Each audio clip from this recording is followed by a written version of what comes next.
Halo teman-teman, hari ini kita akan membahas satu perusahaan yang cukup unik karena mereka sudah merubah bisnisnya yang lama menjadi bisnis yang lain. Sama seperti banyak perusahaan yang sudah saya bahas sebelumnya ya. Mereka memiliki bisnis seperti Palm yang bergerak di bidang sawit, akhirnya mereka merubah bisnisnya seperti Indonya SRTG, yakni menjadi perusahaan investor.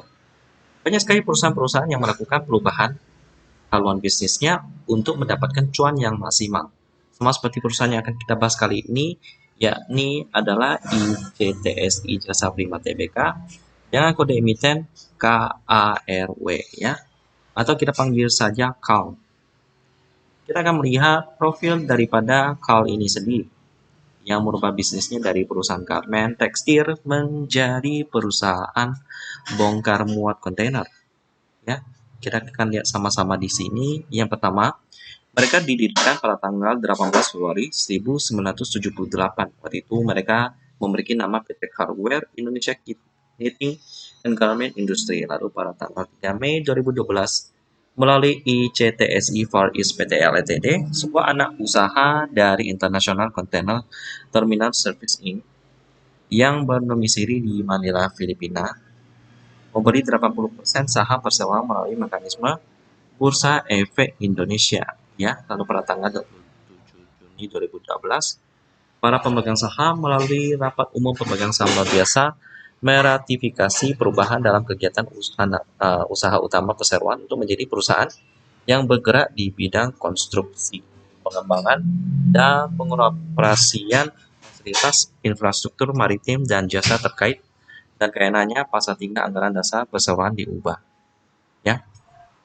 Dalam rangka memperkuat kegiatan usaha utamanya, pada tanggal 3 Juli 2012, Perseroan mengakuisisi seluruh saham PT Perusahaan Bongkar Muat Olah Jasa Andal, salah satu dari 16 perusahaan bongkar muat yang ditunjuk oleh PT Pelabuhan Indonesia II untuk beroperasi di Pelabuhan Tanjung Priok ya.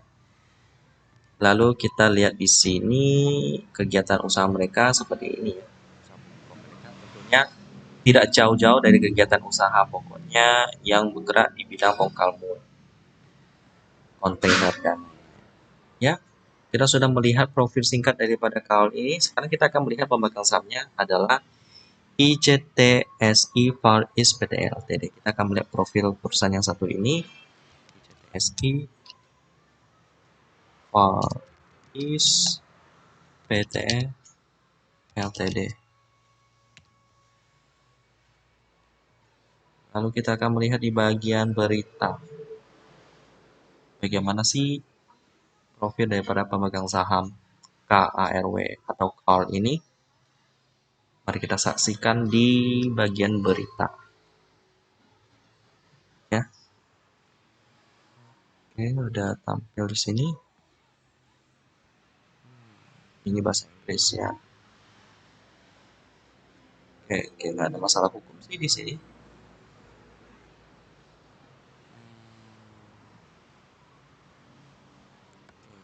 Justru di saat-saat seperti ini, di mana biaya untuk bongkar muat kontainer itu sudah mahal ya, karena terjadi krisis kontainer, di mana harga kontainer melambung tinggi karena salah satu pemilik kontainer terbanyak di dunia, China, melakukan lockdown beberapa tempat, sehingga terjadilah krisis kontainer di mana-mana.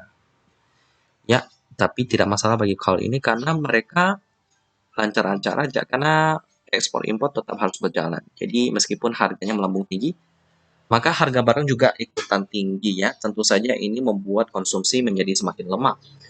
Tapi hidup harus terus berjalan. Jadi tentu saja kali ini tetap cuan karena harga kontainer yang melonjak tinggi. Kita lihat porsi masyarakatnya sebesar 19%,81 ya. Karena kita sudah melihat komposisi pemegang sahamnya, sekarang kita akan melihat fundamental daripada perusahaan satu ini ya. Kita langsung perbesar di sini. Oh, ternyata tahun ini mereka rugi ya teman-teman ya. Tidak seperti prediksi saya. Di sisi fundamental pastinya rugi, di sisi valuasinya PR-nya pasti rugi, dengan PBV juga minus. Wow, ternyata keuangannya nggak sehat teman-teman ya. Di sisi profitability pasti minus, di sisi liquidity-nya yang mengerikan sekali. Yes, ratio-nya 4% doang, quick ratio-nya 7% doang, dan yang terakhir yang paling terakhir yakni current ratio-nya pun tidak mampu membayar hutang jangka pendeknya yang cuma sebesar 7%. Wow, ternyata separah itu keuangannya sih teman-teman. Oke, jadi sudah pasti saya skip dulu ya. Hari ini pun mereka bisa naik sampai 34,19% pun itu kayaknya digoreng teman-teman sama Bantar ya. Jadi saya akan skip. Saya paling eh, tidak tertarik dengan saham seperti ini ya. Saya sangat was-was. Kita lihat di turnovernya sudah pasti tinggi sih karena digoreng sebesar 23,42 billion atau miliar. Jadi apakah call ini menarik untuk diinvestasikan? Jelas tidak teman-teman ya. Demikian core yang bergerak di bidang bongkar muat yang cukup lancar bisnisnya tapi kayaknya sepertinya keuangannya kurang sehat jadi kurang layak untuk diinvestasikan dan kita ketemu lagi di video selanjutnya.